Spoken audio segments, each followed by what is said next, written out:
This week, This week, we talked to Al Lowe this week. We're not going to be doing anything else. We're going to be specifically talking about an interview we had with Al Lowe, a fantastic man who created a fantastic series and other great games. absolutely.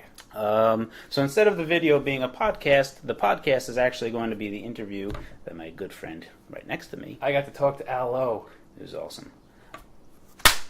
I forgot it. What? I'm going to have to take a picture and show it. I have the floppy. The floppy of Leisure Suit Larry 1. Leisure Suit Larry 1, Disc 1.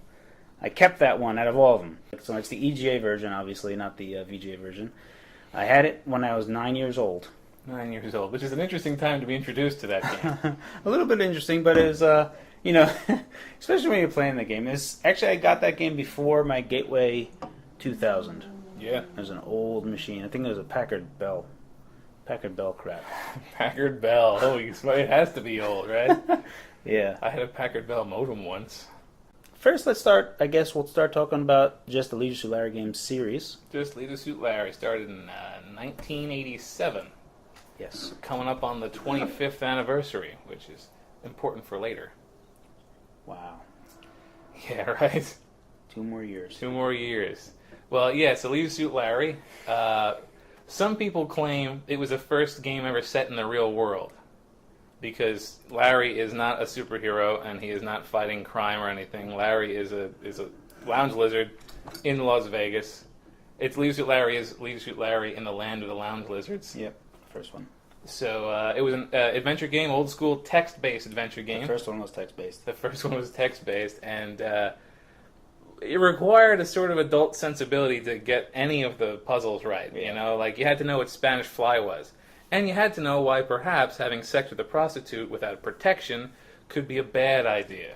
Yeah. Educational. I played a little bit of the original, and then I stopped immediately. I was never a big fan of the Zork text-based, and the games. Especially came in 1987, so I was 5, and I wouldn't have been able to play those games anyway. Your attention span wasn't quite up to snuff there. Yeah. I mean, literally, the reason why I got into Leisure Suit Larry to begin with was my cousin actually showed me Space Quest 2? Space Quest 1? I don't even remember what it was, but it was a text-based game, and it looked awesome compared to Nintendo games at the time.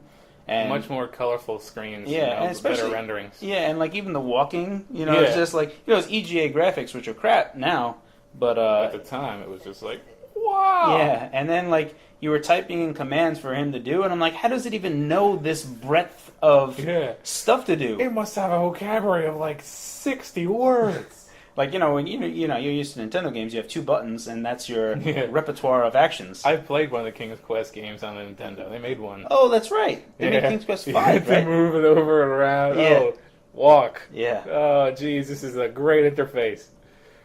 Leisure Suit Larry, out of all of them, I played all the Space Quests. I played all of the Leisure Suit Larrys. I played Police Quest 1, the EGA version.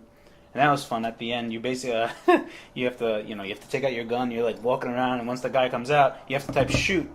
But what I did was I knew he was coming because I died when he popped out with a hostage. So the next time I did that, I drew my weapon and I typed shoot, and I moved around with the arrow keys. And then when I saw him, I pushed enter real quick. And well done. Yeah, this is what you had to do. I didn't have very good dexterity exactly. when I'm 9. It helped me. I never took any typing classes ever, so I'm like an organic typist. Yeah. I do things unorthodox, and hey, as long as you get the words out. Yeah, I never place my hands on the home keys ever. I have my own home. The keyboard is my home. I'm just like, home you now. are one with the keyboard. Yeah, the Leisure Suit Larry series really, really stuck to me, especially anything that Al Lowe made. Al Lowe, yeah, because he didn't just do Leisure Suit Larry. He did Freddie Farkas' Frontier Pharmacist. Yeah. Which I remember playing the demo like 12 times because I never actually got my hands on the full game. I played through the demo. I was like, oh, he's got an Indian sidekick, and he's from India. Classic. This is a VGA version, so you can actually click and point what you want to do, and you click in the distance, and you see Al Lowe, a character of him, and he's like talking, and you see words go by, and I believe, I don't remember because I only remember the punchline of it, but he starts singing where the buffalo roam and the deer, and he stops at buffalo. He goes, buffalo. Wait a minute, buffalo, buff-al-lo. So I thought that was pretty funny. It was great, and I probably have to hand this to Lowe. It never worked ever, and I always knew it wouldn't work because Leisure Suit Larry is supposed to say this. So how I always delivered it was that it was a joke, and most of the time, I say 75% of the time, women would look at me strange and go, "Oh, that's a joke," and they go, "You didn't say that," and the other 25% really thought I was trying to make a pass at them, and all the time I would do it with a stupid face on, and I'd be like, "Tickle your ass with a feather," and all of them immediately would say, "What?" And I go, "Pretty peculiar weather." All of them would say, 75% would say, "You didn't say that," and the other 25% would just look at me strange and walk away. And I'm like, no, it's a joke. It's jokes, people. It's classic. The rise and fall of Sierra. I really want to do a documentary about this. We should. It's very, very interesting. It's really almost sad. Yeah, I would really love. I mean, it really does deserve a 1-hour documentary piece, yes. And you know what I mean, because you have to start from the very beginning where they started off, and it's Ken and Roberta Williams, starting off at their home, at their on their kitchen table. Yeah, and I mean literally 2 people on their kitchen table made an empire that controlled 27% of the entire gaming market. Everything, it's like if you had a game, if 1 in every 4, almost 1 in every 3 games sold for the PC was a Sierra product. Yeah. And, and they were good. It wasn't like shovelware. They were putting them out fast. They were putting them out fast. One per year for a while. Yeah, but they were, everything was excellent. Everything was really excellent. I loved Sierra games, and Sierra I was brand loyal to Sierra. But there's lots of things anything that got Sierra's label on it, stamp on it, I trusted more. So Diablo 1 came out and was made by Blizzard, but the expansion to Diablo was actually made by Sierra, and it wasn't as good. So there's kind of a tapering off, and I was like, I don't know what they're doing. Yeah. And they started having weird games come out for them that weren't adventure games, and I associated them with adventure games. And I understand that they had to go through the path, start doing what everyone else is doing.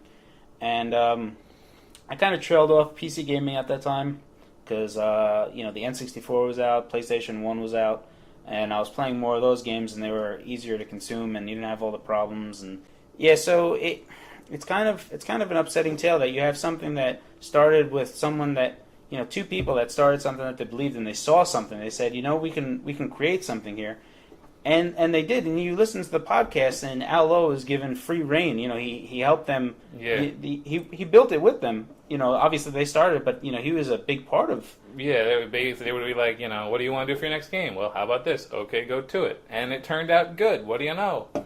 And yeah. Then after 16 years of working with them, the company just sort of gets stolen, literally stolen. You'll hear about the whole story in the podcast, but it was illegally taken away. There was prosecution and conviction involved. And then in 5 years, from 28% of the market to... nothing, really. What? What's Sierra doing now? If you're watching this video and you really enjoyed the Leisure Suit Larry series, fire off an email to Activision just saying, hopefully we can get a little bit of awareness that, they have an IP that is going to be coming on its 25th anniversary. Silver anniversary or whatever, do so. There's no legal way for me to get my hands on this game. There's no legal way. Because we're limited by YouTube's 10-minute limit, obviously we can't expand very much on what we want to talk about, but we talked about a little bit about, the Larry series, how it's affected us, the rise and fall of Sierra, and hopefully Activision, producing a 25th anniversary compilation of the greatest adventure game series ever produced. Yeah, it was fantastic. We want to thank Lowe for giving us the time to interview him. The link for the podcast is going to be right below this description. Make sure you hit it up. Yeah. It's the entire interview. Nothing you heard here is going to be there. Yeah. It's all me and Lowe discussing anything that he can think of and I can think of. That's it. Thank you so much for watching. Give a listen to the podcast.